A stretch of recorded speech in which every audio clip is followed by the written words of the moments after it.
rather not be combining and then come back here and have to, you know, take the head off to go across here and to come back out.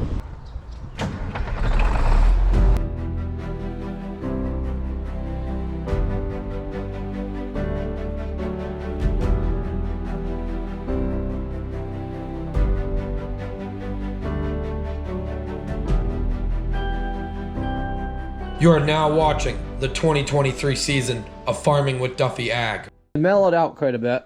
Still a little nervous. But we're gonna go move some pasture line because they've done a very good job actually. Right, Norman? Michael? Damascus? Yep, got them bedded down, and we're gonna dive into today. So I appreciate you guys watching along.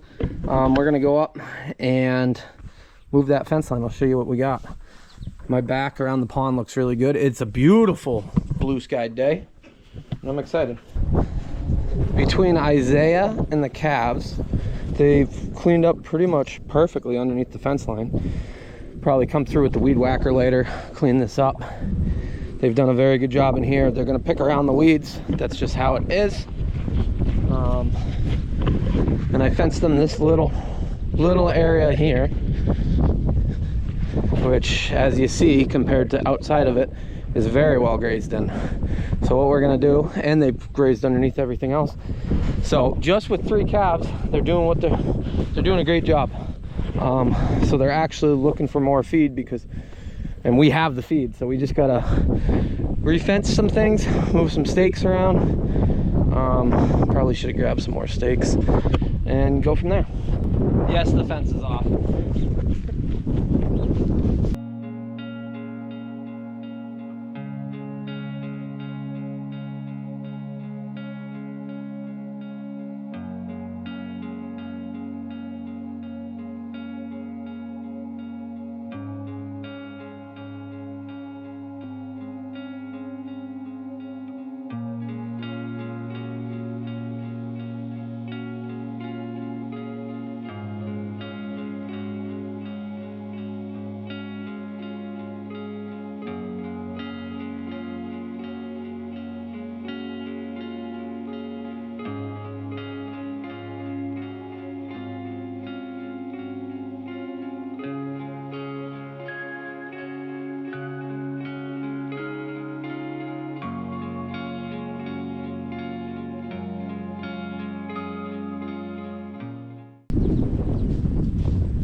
As we see, this is all grazed down, and you can see a distinct line from there to there. So they got plenty of grass for how long they've been on this?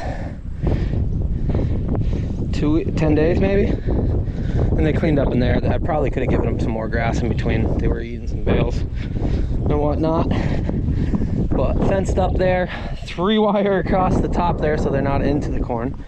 Go turn the fence on and teach them that they can go up into there. Ideally, I need like a bunch more. Somebody said, oh, calves are not going to eat that much. I don't know, that was quite a bit for 3 calves. So Damascus and Michael, they're 4 months, and Norman's 2. So up into greener pastures. Ideal. Today's actually turning out to be a good day, other than the wind. But hopefully we get some heat units out of it, and corn keeps jumping. So I got a few things that I would like to do. First, I got to spray some fence lines, spray around the house, and then we're going to jump in the Mini and go up there. And I got one pathway we still got to clean to be able to get across with the combine. And somebody did say, why haven't you got your combine? Somebody else is hauling it for me. It's not on me.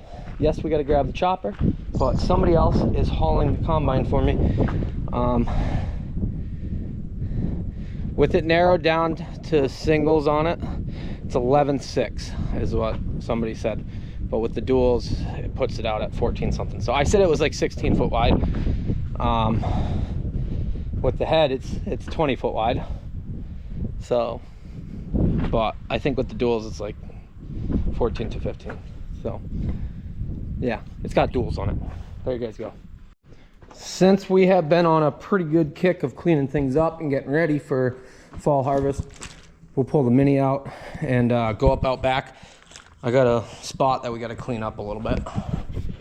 But yeah, wind's still kicking along, which makes it for a good day. It's just windy. And yeah, gorgeous though.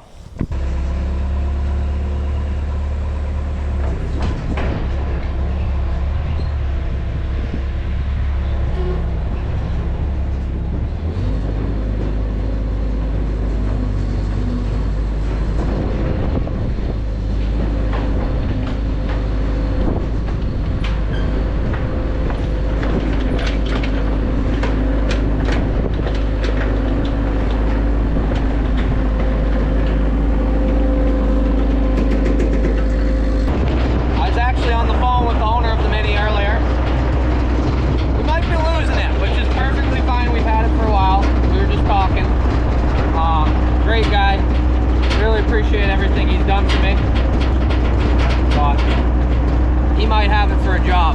Isaiah doesn't want to buy it, but so I went along earlier. You guys didn't see any of that, but I went along, sprayed the fence line. You can see that the grass is dying because it was touching the fence. Pretty hot fence. That's moved, so we got to remember to do that. An insulator moved down. I just realized that. But Isaiah trimmed both sides, so once it dies out, I'll run through with the weed whacker, just clean it nice and good. We gotta go over, get the post that was left over there that I missed. I found it with the mower the last time we were mowing the fields. But third cutting's coming along pretty good. So I haven't decided if we're gonna bale it or if we're gonna chop it. So I gotta climb up in the silo, see how much that's settled. Everybody's still worked up about that. I did level the silo, but it makes for you guys to get all upset about it. So figured I wouldn't show anybody. Plus, yeah, climbing in and out with the camera really isn't that great. So, yeah, looking good. The Mac sitting there, yes, I know it's depressing, but at the same time, that might become a winter project. So that we can be good to haul some manure in the spring. We gotta see. Gotta get through harvest. That's really where I'm at, because when the combine does get here, we gotta do a little bit of work on it. And well, funds are better used on getting the harvester ready, because I got trucking already lined up for most of the corn. And yeah, but alrighty. We're gonna go up the hill, go across, grab that post, and then we're gonna go right out back and clean up. Well, probably should pull this one out because it just sticks out in the field, makes a mess. Gotta turn the hydraulics on. Probably gotta get a little closer.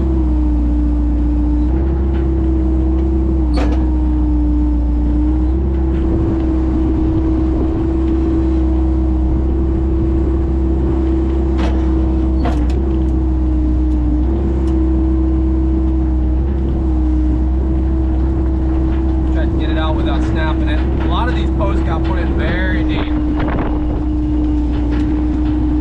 There we go. Because at some point I'm going to use these posts, so just not right now.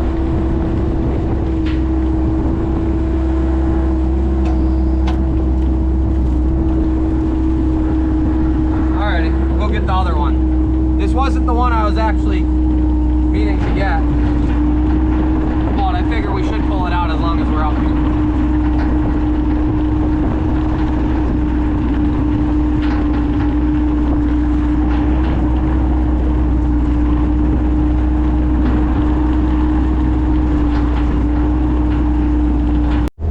Somebody's been being lazy and just laying in the garage.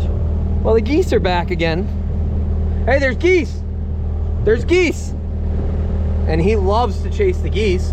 Geese! Geese! There he goes.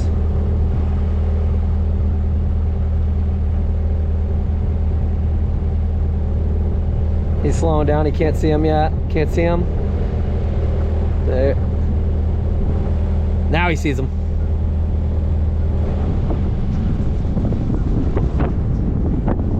So just a little geese control, because if they stick around, then they start eating things. And I will never again have a corn crop that the geese literally ate almost all of it. So that was 3 or 4 years ago. And I don't know why they're back here, because this spring we really didn't have many geese. We had like 2 that lived down there in the swamp. So we just got to make sure they don't stick around, because if they get in a habit of that, it doesn't do any good. And I know people are going to say, oh, you can hunt them. I don't hunt to begin with. I got friends that hunt the deer, but it really, that doesn't have any interest to me. So here it comes back. And he's in the pond, swimming around. He doesn't really actually swim, he just wades around in it. But there's a fence post over here on the ground that we pulled out and then we forgot. Carter Cummins, and we rode around on the Snowcat, he made a good decision. He made an executive decision, or advice. And he said, build a zip line into that bad boy. So maybe at some point that will be it. That would be off one of those trees across. That'd be pretty epic.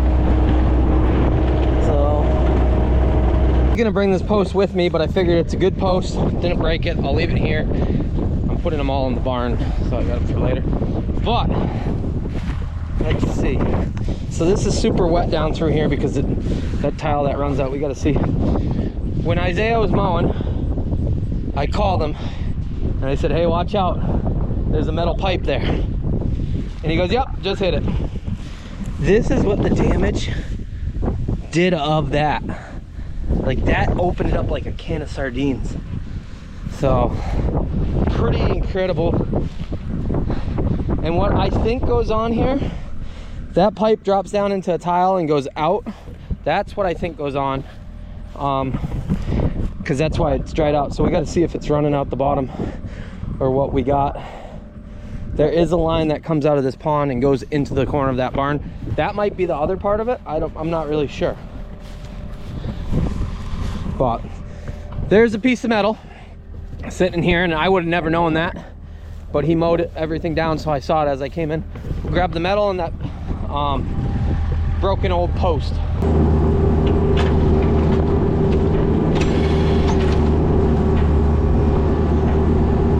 Not exactly sure what that is.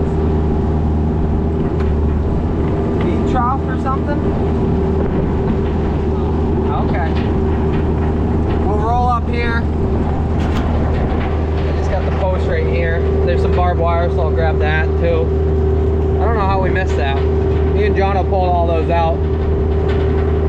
I must have, I don't know, walked right by it. Once the grass grows up, you don't see much. Okay, barbed wire. Barbed wire. Love barbed wire.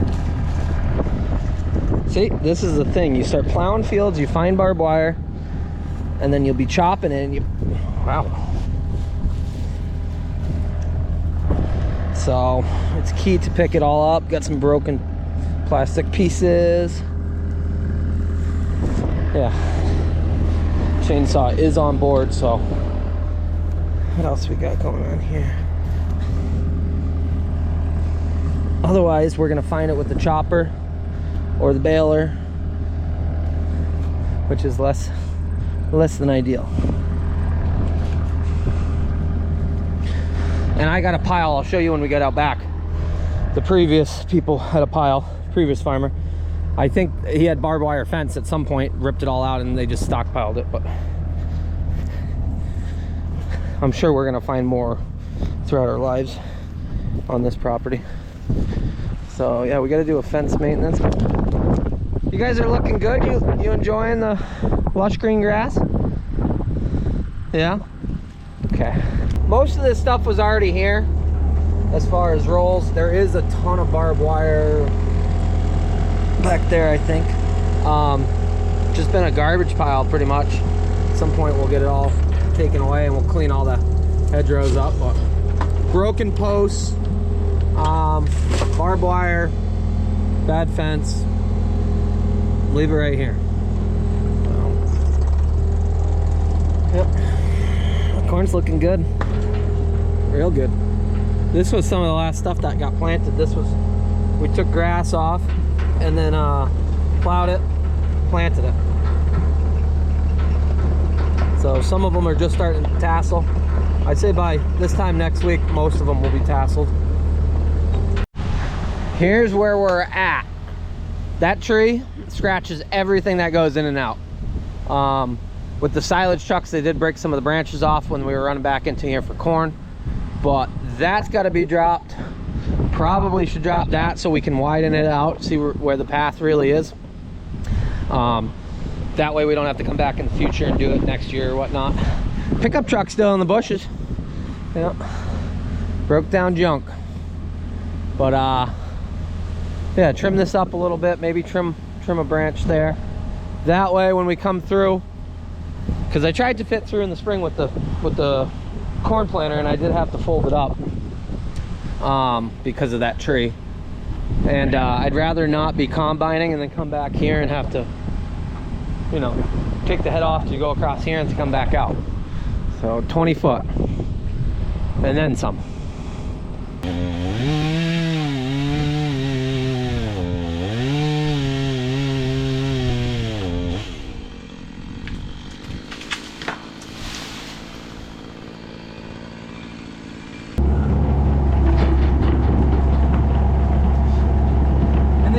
That are getting cut up, like that one that's over there, they'll all get cut up and burned.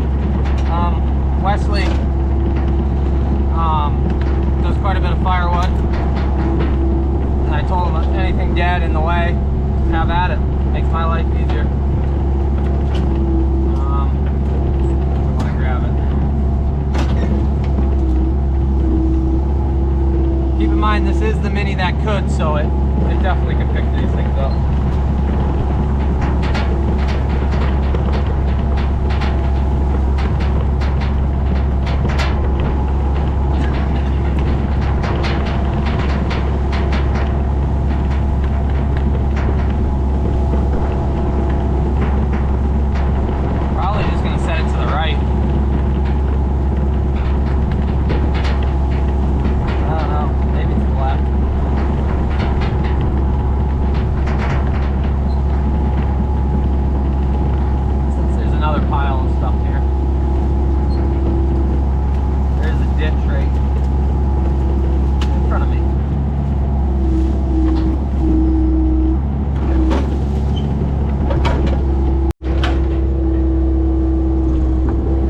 Gotta clean it up.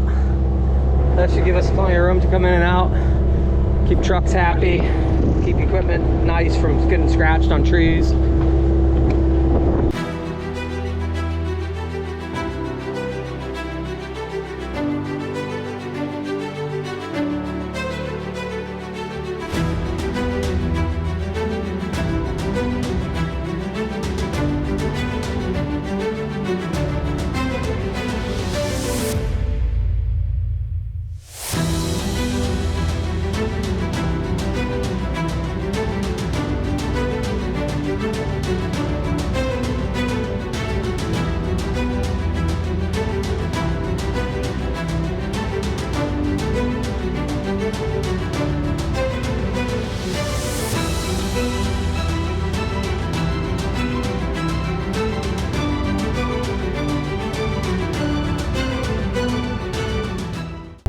That is much better. Plenty of space now.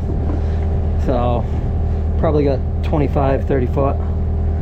But roadway, it drops off, goes down, drops off like a waterfall down into the lower stream. So quite some elevation change. Maybe someday we'll get it all wide and make it real nice. Same with the other paths, same with the driveway. Gaining day by day. Got my list, my roads. We're in the 27, got the bike on the front. We're gonna go do some soil sampling. So much cleaner. We just gotta move that pile out back, and then at some point we'll burn it all. Oh, John's mowing his yard.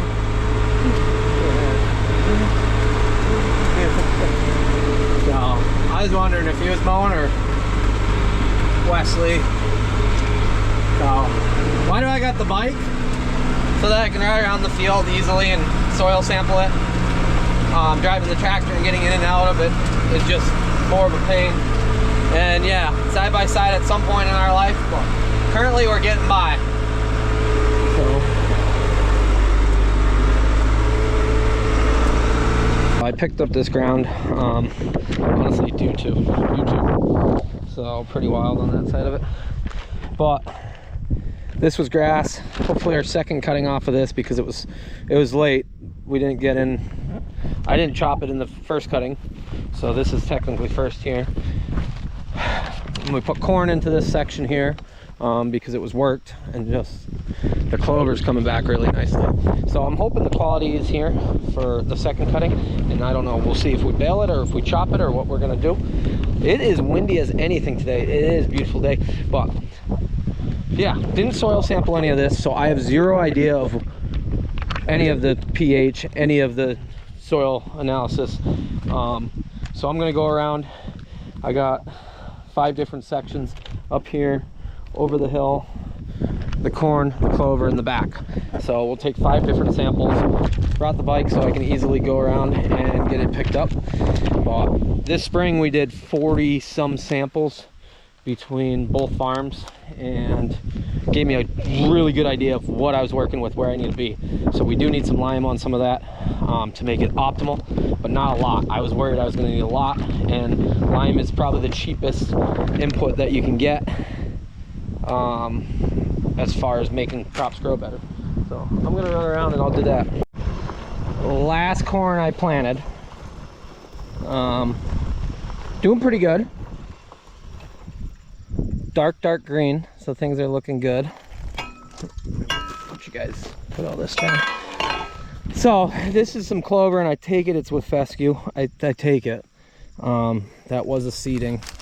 It just so happened that I didn't chase any of this ground, so don't say I was poaching ground, but it just so happens that I picked it up.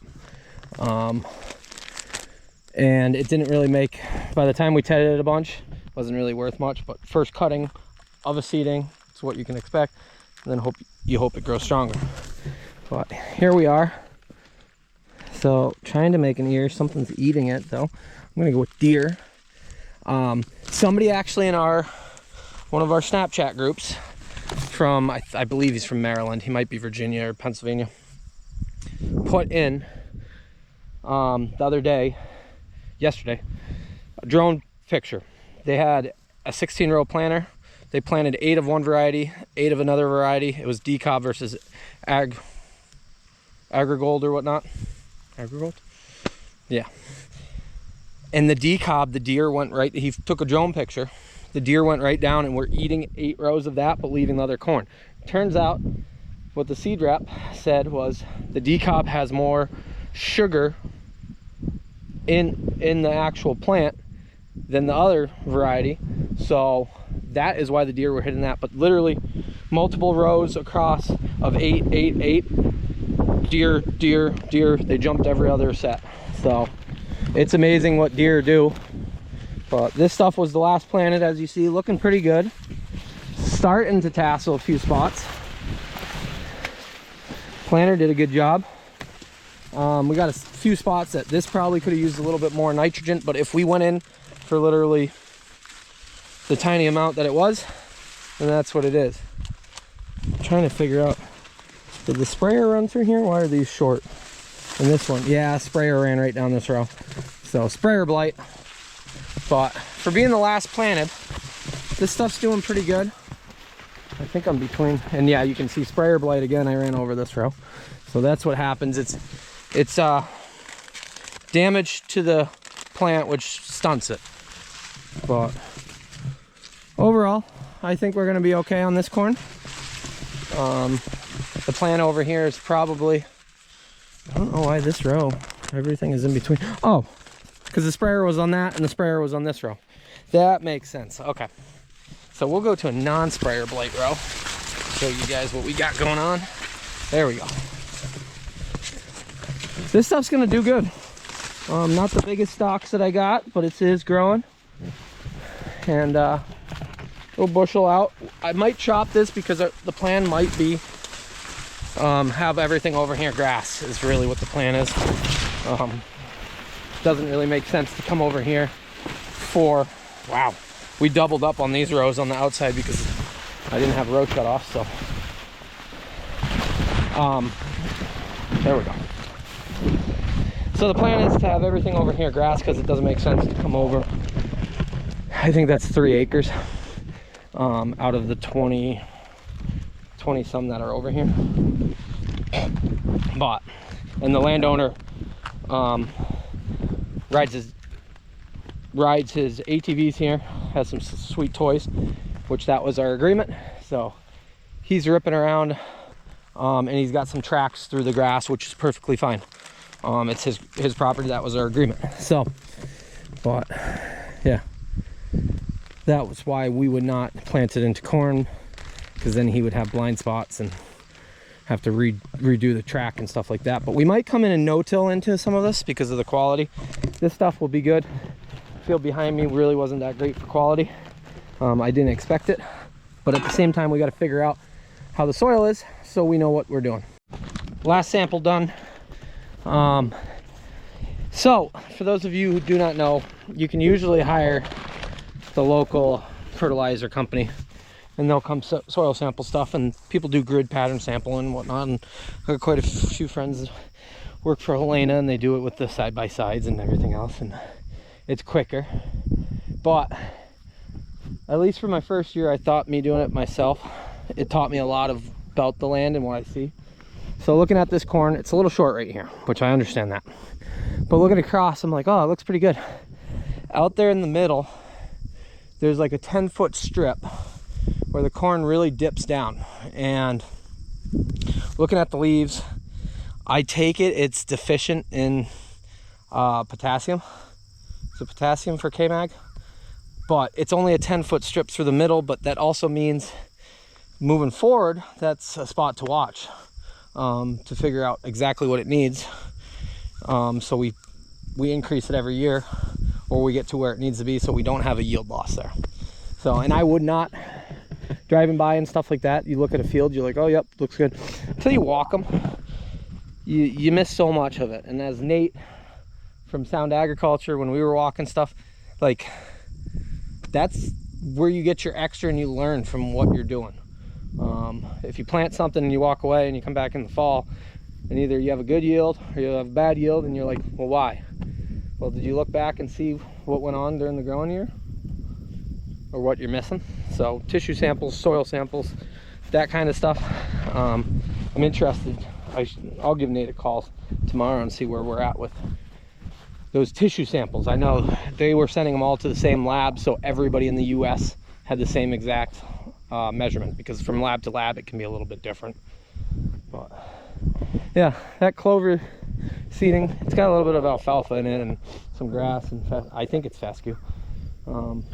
Looks good. And this stuff, it is coming up. It's not going to be the best quality until we get it under control, but it will be a lot better than what we took off for first. Somebody sleepy? Are you sleepy?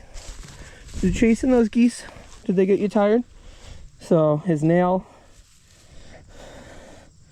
and here's his one that he ripped off previously. It is growing back, and that's the raw one there. And it doesn't hurt him. He licks it. You're a good boy. I love you. I love you, buddy.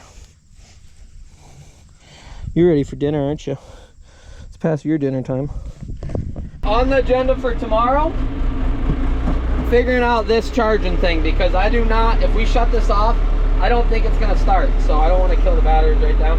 So that is on our agenda tomorrow, because it's getting tiring. That and the AC. That's what we're doing tomorrow. No ifs and buts. That way you can be more comfortable. This thing will always start. Somebody did say there's a wire in the back that is the issue probably. So we got to do some digging around and we'll figure it out. But we'll go down the road. I think Larry might have a nice cold drink for me. He sits on the corner of this road.